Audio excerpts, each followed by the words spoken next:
BJP MP Nishikant Dubey's big allegation on the UPA regime. He says foreign powers dominated the Congress party's decisions.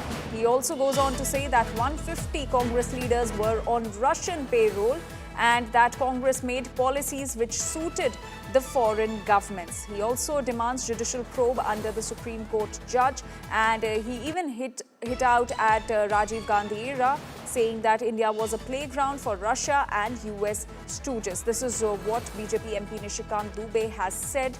Serious allegations being levelled by the BJP MP against the Congress party and the UPA regime. He said that foreign powers dominated the Congress decisions and that 150 Congress leaders were on Russian payroll. He even said that Congress made policies which suited the foreign governments. In fact, he also slammed the Rajiv Gandhi era, saying that India was a playground for Russia and the United States. तो वो कह रहे थे कि book festival यदि लग रहा है, यदि किताबें बिक रही हैं, यदि इतिहास पढ़ाया जा रहा है, प्रिंट मीडिया में कुछ छप रहा है, प्रिंट मीडिया को यदि एडवर्टीजमेंट दिए जा रहे हैं, तो वो सब यूएस करता था। 1100 लोग उसके यहाँ पोस्टेड थे, जिसमें 50 केजीबी के हार्डकोर अफसर यहाँ पोस्टेड थे। और उन लोगों ने पूरी पॉलिसी, ब्यूरोक्रेसी की पॉलिसी हो, ब्यूरोक्रेट को जाना हो, ब्यूरोक्रेट के बच्चे को जाना है, पत्रकार को जाना हो, पत्रकार के बच्चों को जाना हो, पॉलिटिशियन को जाना हो, पॉलिटिशियन के बच्चों को जाना हो, जुडिशरी है उसके बच्चों को जाना, ये सब उसने एक स्पेसिफिक कहा है। जितनी एजेंसीज उस वक्त काम करती थी प्रिंट मीडिया के लिए, या जो आप समझिए कि नेशनल एजेंसी सो टाइप था, उनके बारे में उन्होंने क्वेश्चन किया है। और उसको कितनी फंडिंग हुई इसके बारे में भी उन्होंने स्पेसिफिक जानकारी दी है। कम्युनिस्ट पार्टी ऑफ इंडिया को क्या मिलता था, सीपीएम को क्या मिलता था।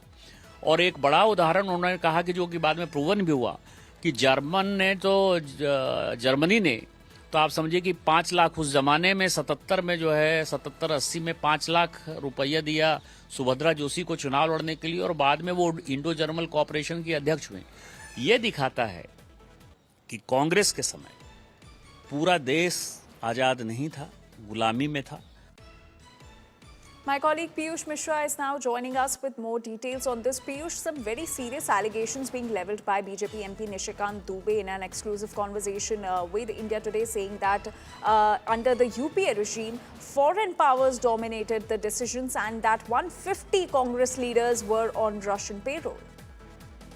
Well, certainly, Anjali, that's a big allegation coming in from BJP MP Nishikant Dubey. And remember that he has gone on to say that before 2014, foreign powers used to dominate the decision-making in India, and foreign governments used to decide who will become minister in the center.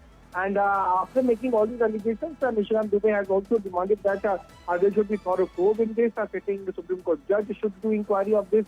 A judicial committee should be formed to investigate all the things. And people who are on the payroll of Russian government should be taken to the task.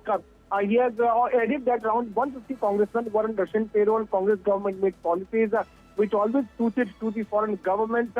He also added that during Congress rule, people knew in advance who would become a Home Secretary or Defense Secretary, which is the practice which was ended by PM Narendra Modi. So, big allegation coming in from BJP. We'll have to wait not as to how the Congress and other political parties are going to react on this big allegation which has all been leveled by BJP. Right, Piyush. Let's once again listen into what Nishikant Dubey said about the UPA regime. तो वो कह रहे थे कि book festival यदि लग रहा है, यदि किताबें बिक रही हैं, यदि इतिहास पढ़ाया जा रहा है, प्रिंट मीडिया में कुछ छप रहा है, प्रिंट मीडिया को यदि एडवर्टीजमेंट दिए जा रहे हैं, तो वो सब यूएस करता था। 1100 लोग उसके यहाँ पोस्टेड थे, जिसमें 50 केजीबी के हार्डकोर अफसर यहाँ पोस्टेड थे।